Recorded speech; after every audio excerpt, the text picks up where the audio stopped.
इन्हें फांसी चढ़ा दोगे क्या मुसलमानों को? बताएंगे कि हम ड्रग्स पकड़ बहुत रहे हैं, तो फिर जिस पोर्ट पर पकड़ा जा रहा है उसके खिलाफ कार्रवाई क्या करें? उसको पोर्ट का पोर्ट दिए जा रहे हैं देश। तो आप इस देश की के लिए जिसके पूरे खानदान ने शहादत दी हो उसके बारे में ऐसा कहना मैं समझता हूँ ये बहुत निंदनीय है। गणना कब होगी? 2021 में होना चाहिए। पर रिप्लाई दिया, लेकिन आप बताइए, देश की राजधानी दिल्ली अगर अपराधों के मामले में 10 गुना अधिक है, दिया गया है मुसलमान को। सच्चर कमेटी की रिपोर्ट कह रही है कि मुसलमान बदहाली के कगार पर है और 10 साल के अंदर तो मुसलमान को जो मिलता था वो भी खत्म कर दिया। कि राहुल गांधी को कोसे बिना कोई भाषण पूरा होना नहीं है। मोदी जी तो खुद पसमानदा की बात करते हैं और पसमानदा को जब रिजर्वेशन कॉन्ट्रैक्ट्स में दिया जा रहा है, जो सरकार बनी है उसको जो अधिकार मिलना चाहिए वो तय नहीं कर पा रहे हैं। अगस्त 1947 को ये देश आजाद हो गया, उसके बाद जो भी संपत्तियां हैं हमारी हैं। इतने अंतर्यामी हो गए। अरे इतने अंतर्यामी कहाँ से हो गए कि किसके दिल में क्या है, किसके दिल में क्या है? पहले ये तो बता दें कि देश के दिल में चल रहा है वो तो समझ नहीं पा रहे हो आप। राहुल गांधी समझ गए आप। जो देश में दिखाई दे रहा है खुली आंख से हो रहा है पूरे देश के अंदर, उसे तो समझिए, उसकी तो जिम्मेदारी समझिए, वो जिम्मेदारी निभाइए। सर, इसके अलावा ये कहा, एक और बीजेपी ने आरोप लगाया कि 4% मुसलमानों को आरक्षण दे दिया कर्नाटका के अंदर। इन्हें फांसी चढ़ा दोगे क्या मुसलमानों को? इन्हें मुसलमानों को फांसी चढ़ा दोगे क्या देश के अंदर?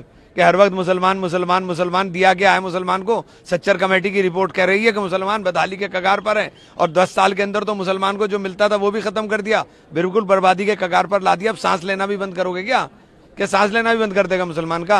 राहुल गांधी ने करवाया, उनकी एडवाइस तो क्या हुआ उसमें? एक बात बताइए, क्या हुआ उसमें? मुसलमान की हालत तो देख लीजिए क्या हो गई है। मुसलमान को प्रधानमंत्री जी कहते हैं कि एक हाथ में कंप्यूटर और एक हाथ में कुरान हो। कंप्यूटर भी छीनना चाहते हो, कुरान भी छीनना चाहते हो। मुसलमान की हालत ये करना क्या चाहते हो आप? रीजनल लैंग्वेज पे बात करिए। राहुल गांधी के लिए साफ कह दिया कि जिसके दिल में आतंकी हो उसको तो सब जगह आतंकवादी दूर से ही दिख जाते हैं। मुझे लगता है कि केंद्र सरकार के मंत्रियों को और कम से कम गृह मंत्रालय जैसे अहम पद संभाल रहे व्यक्ति को चुनावी भाषण देश की सदन में नहीं करना चाहिए। वो चुनावी भाषण है उनका, जो देश में चुनाव प्रचार के दौरान मंचों पे बोलते हैं वही वहां यहाँ बोल रहे हैं। थकाऊ और बेहद उबाऊ भाषण था। चेयरमैन साहब तक बीच में एक बार उठ के चले गए। तो बाकी राहुल गांधी को कोसे बिना कोई भाषण पूरा होना नहीं है, कोई रिप्लाई पूरा नहीं होना है। तो मेरा मानना है कि जो अहम मुद्दे उठाए थे, अजय माकन जी ने उठाए थे पहले दिन से, जो इस डिस्कशन शुरू हुआ था, तो जिन जिन महत्वपूर्ण विपक्ष के सदस्यों ने सवाल उठाए थे उन सवालों पर आंकड़ों की बाजीगरी से आप पार नहीं पा सकते। ड्रग्स को लेकर के जो महत्वपूर्ण सवाल उठाया अजय माकन जी ने, आप ये कह रहे हो कि हम ड्रग्स ज्यादा पकड़ रहे हैं। पकड़ कहां रहे हैं? मुद्रा एयरपोर्ट पर, पोर्ट पर। मुद्रा पोर्ट किसके पास है? उसकी जवाबदेही किसके पास है? उस पर कुछ नहीं बोलेंगे। हम बताएंगे कि हम ड्रग्स पकड़ बहुत रहे हैं, तो फिर जिस पोर्ट पर पकड़ा जा रहा है उसके खिलाफ कार्रवाई क्या करें? उसको पोर्ट का पोर्ट दिए जा रहे हैं। देश का ज्यादातर संसाधन उसके हवाले किए जा रहे हैं और आप कह रहे हैं कि हम जो है ड्रग्स की कमर तोड़ रहे हैं। तो ये सिर्फ आंकड़ों की बाजीगरी की बात है बस। क्षेत्रीय भाषाओं के ऊपर भी जोर दिया कि तमिलनाडु के अंदर जो है तमिलनाडु की सरकार बोलकर दिखाए, सब में पत्राचार करेंगे, तो सबसे अब जितने मुख्यमंत्री उसे करेंगे वो स्थानीय भाषाओं में ही करेंगे। इसको कैसे देखें? नहीं, ठीक है, करें। अगर स्थानीय भाषाओं को देखिए, मेरा अपना मानना है कि भारत बहुत विविधताओं का देश है। आपको हर भाषा, हर कल्चर, हर तहजीब का सम्मान करना पड़ेगा, भले ही वो आपकी राजनीति को सूट करे या ना करे। और ये बात अगर भाजपा अगर इसको मान ले तो सिर्फ भाषा नहीं, अलग अलग तहजीबों का, अलग अलग धर्मों का भी सम्मान करे। आखिरी और महत्वपूर्ण सवाल पूछना चाहूंगा आपसे। 4% रिजर्वेशन मुसलमानों को दिया कर्नाटक की सरकार। बीजेपी को उसके ऊपर आपत्ति है। वो कह रहे हैं कि ये राहुल गांधी की एक्ट और एडवाइस पे ये काम हुआ। 1947 में पंडित नेहरू ने 2 देश बना दिए थे, उनको प्रधानमंत्री बनना था। अब राहुल गांधी को भी पद पे आना है और उनको सत्ता चाहिए, तो वो इस तरीके का अपीसमेंट कर रहे हैं और ओबीसी का हक छीन कर मुसलमानों को दिया। दरअसल भाजपा झूठ बोल रही है।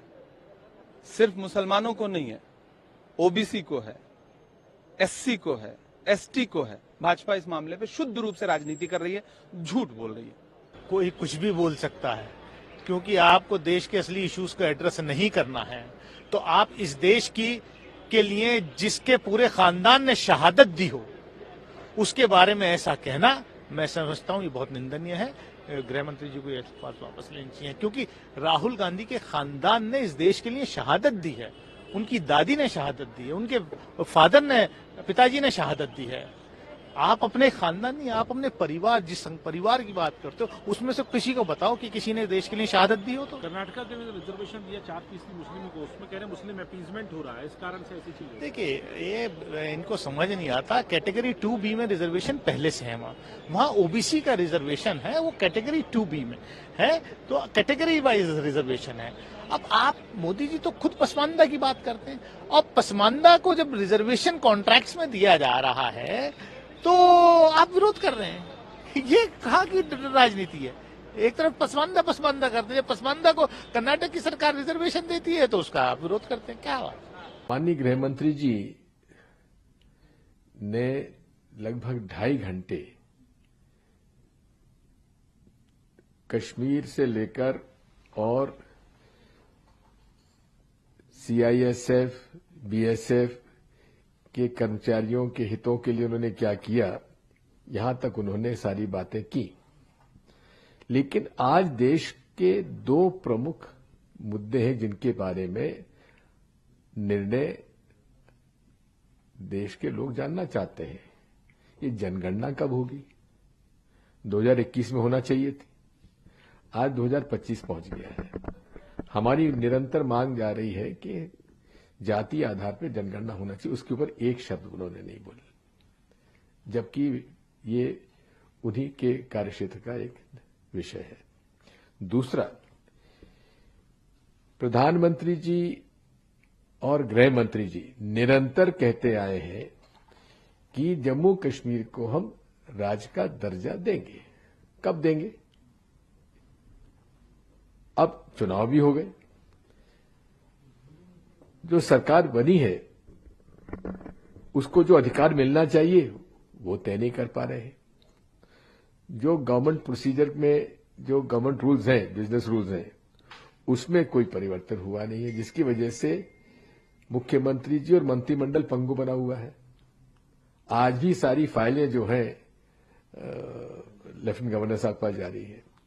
कहने का मेरा मतलब यह है कि उन्होंने दुनिया भर की तो बात की लेकिन मुद्दे की बात नहीं की। बहुत लंबा रिप्लाई दिया, लेकिन आप बताइए, देश की राजधानी दिल्ली अगर अपराधों के मामले में 10 गुना अधिक है बाकी यूनियन टेरिटरीज से, जहां पे राष्ट्रपति रहते हैं, जहां पे प्रधानमंत्री रहते हैं, जहां पे गृह मंत्री रहते हैं, सारी सरकार रहती है, सीबीआई यहाँ, ईडी यहाँ, सब कुछ यहाँ, और बावजूद इसके दिल्ली में अपराध चरम पे है, जहां तमाम एम्बेसीज हैं। आपने उस पर कोई जवाब नहीं दिया। देश भर में आपकी पार्टी के ही लोग नफरत फैलाने में लगे हुए हैं। सांप्रदायिक दंगों में 94% की वृद्धि हुई है 5 साल के अंदर। देश भर में जो डबल इंजन की सरकारें हैं उनका आंकड़ा मैंने पढ़ा कि कितने अपराध उनके राज्यों में हो रहे हैं। तो इन सारे विषयों पे तो प्रधानमंत्री जी, गृह मंत्री जी ने कुछ बोला नहीं। बांग्लादेश की बात करते हैं, बांग्लादेशी घुसपैठियों को कितना डिपोर्ट किया इन्होंने 11 साल के अंदर। यहाँ कोई ट्रंप की सरकार चल रही, कोई आंकड़ा है आपके पास कितने घुसपैठी हैं हिंदुस्तान के अंदर? आप मुगलों की बात कर रहे हैं, अंग्रेजों की क्रूरता की बात क्यों नहीं करते? आप मुगलों की निशानी मिटाना चाहते हैं, चलिए मिटाइए फिर। ताजमहल, लाल किला, जितने भी मुगलों की संपत्तियां हैं सब मिटा दीजिए।